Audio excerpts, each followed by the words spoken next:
Minsan nasabihan ko si Mama, kasi narinig ko si RJ, yung kapatid kong sumunod sa akin. Dati pa ito, matagal na. Parang seminarista pa ako noon. Wow, okay to. Nandyan na naman si Kuya. Masarap na naman yung ulam. Sabi ko, Ma, huwag ganun. Sana pare-pareho yung ulam. Nandito man ako wala, pare-pareho lang. Ang katwiran ni Mama, lagi ka sa seminaryo. Hindi ka nakakatikim ng masarap na ulam. Sila naman lagi nakakatikim kung ano gusto nila. Kahit na, okay. Magmula nun, kahit wala ako. Narinig ni RJ yun. Alam ni RJ yun. Sinabi ko talaga kay Mama, kung ano yung ulam nandito ako, yun din ang ulam. Kahit wala ako. Ikaw yung bababa sa mga kapatid mo. Sana, kung ikaw yung paborito, ikaw yung maging pinakamabait, pinaka-thoughtful. Kumbaga, kung ano man yung sobrang bibigay sa'yo ng magulang mo, ipapamahagi mo rin sa kanila. Para isipin man nilang pinakapaborito ka, they won't take it against you. Kasi bumababa ka, nakikilakbay ka sa kanila, hinihintay mo sila, nag-a-adjust ka sa kanila. Hindi yung, ako paborito. Ano ngayon kayo? Ay, huwag ka nun. Huwag ka nun. Magkakapatid kayo. Okay? You always bear in mind kung ano man yung pagpapahalaga, kung yun may naipaboritong talaga. Una, benefit of the doubt muna.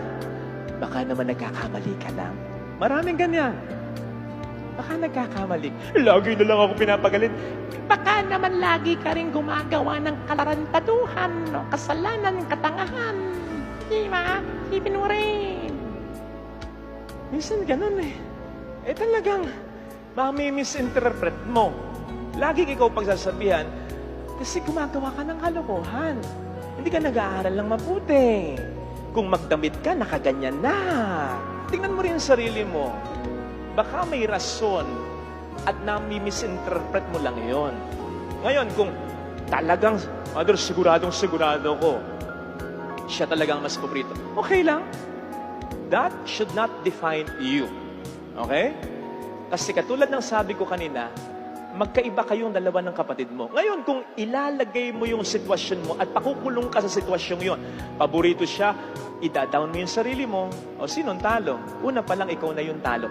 Kung gawin mong challenge yon, na mas maipakita mo sa mga magulang mo, yung kaya mong gawin, yung kaya mong ibigay, yung kaya mong ipakita, hindi ba mas magiging maganda pa ang resulta? Kaysa ang magiging resulta sa iyo ay negatibo. Dahil lamang hindi ka napahalagahan, hindi mo na rin bibigyan ng halaga ang sarili mo. Tandaan mo, kapatid, ang may likha sa iyo, hindi yung mga magulang mo. Pinadaan ka lang ng Diyos sa mga magulang mo. Ang may likha sa iyo, ang Diyos. Siya talaga ang may pinakamagandang plano para sa iyo. Kaya nga, kung mapapansin ninyo, kapag kayo nagpapadasal sa akin, lalong-lalo na yung mga magbo-board exam, mga nagsisikap, magnenegosyo, mga gibabayan, ang lagi kong dinadasal sa inyo ay, Lord, tulungan mo sila na matupad ang pangarap mo para sa kanila. Kasi may pangarap tayo, may pangarap para sa atin ng ating mga magulang, pero wala nang mas gaganda pa sa pangarap ng Diyos para sa ating lahat. At bawat isa sa atin ay maganda siyang pangarap. Nung last na uwi ko, sabi ko bigla sa tatay ko, nandyan yung tatay ko, papuntang ganun. Magkakasalubong kami.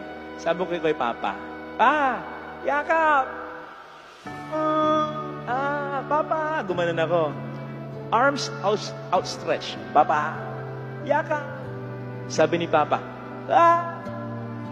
pupunta na si Papa. Magsasalubong na kami. Magyayakap pa na kaming dalawa. Sa harap ni Mama, sa harap ng dalawa kong kapatid, si Kevin at si RJ. 5 kaming magkakapatid na lalaki. Yung isa na sa abroad. Pero nung magkakayakap na kami, sabi ko, wait! Next week na lang. Sabi ni Papa, ano yan? Sabi ni Mama, ano? Next week pa. Ganito gagawin natin, Papa, next week. Lilinya kaming magkakapatid. Yung lahat ng narito, ako, si RJ, si Ariel, si Kevin, 4 na yon. Yung isa, papahawakan natin yung picture o kaya mag-video call tayo. Papahawakan natin sa isang tao. Tapos gaganon din si Lloyd yung nasa abroad. Okay? Tapos, Sasabihin namin, Papa! Nakalinya kami 5. Bahala ka, Papa, kung sino ang aakapin mo sa mga anak mo. Sabi ni RJ, napakabait na ako. Papa, magmula ngayon, ako nabibili ng pandesal, libre na kita, ha? Sabi naman ni Kevin, ano ba gusto mo? Gusto mo ba ng pera, ha? Paghahandaan daw nila yung susunod na linggo para sila ang yakapin ng aking o ng aming ama. Sabi naman ni Mama, maganda to. Makikita natin kung sino ang pinaka-paborito. Sa mga pamilyang narito, kaya niyo bang gawin yan? Yung bilang magulang, maisip mo, kahit sino ang yakapin ko sa 5 anak kong ito, hindi magtatampo yung ibang anak ko. Kaya niyo ba yun? Kaya niyo ba kaming lumagay sa kalagayan namin magkakapatid na kahit sino ang yakapin sa amin ni Papa, okay lang sa amin? Sigurado ko yun, sinasabi ko sa inyo, okay lang talaga. O kaya baligtarin, si Mama o si Papa ang yayakapin. Sigurado ko, kahit sino ang yakapin namin sa kanila, walang magseselos sa kanila. Kaya niyo ba yun? Don't get me wrong. Don't get it wrong. Hindi perpekto ang aming pamilya. Kaya kong sabihin kay Mama at kay Papa, hindi po ako ang paborito niyo.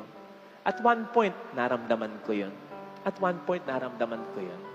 At kahit na sinasabi ko sa kanila, paborito mo yan eh.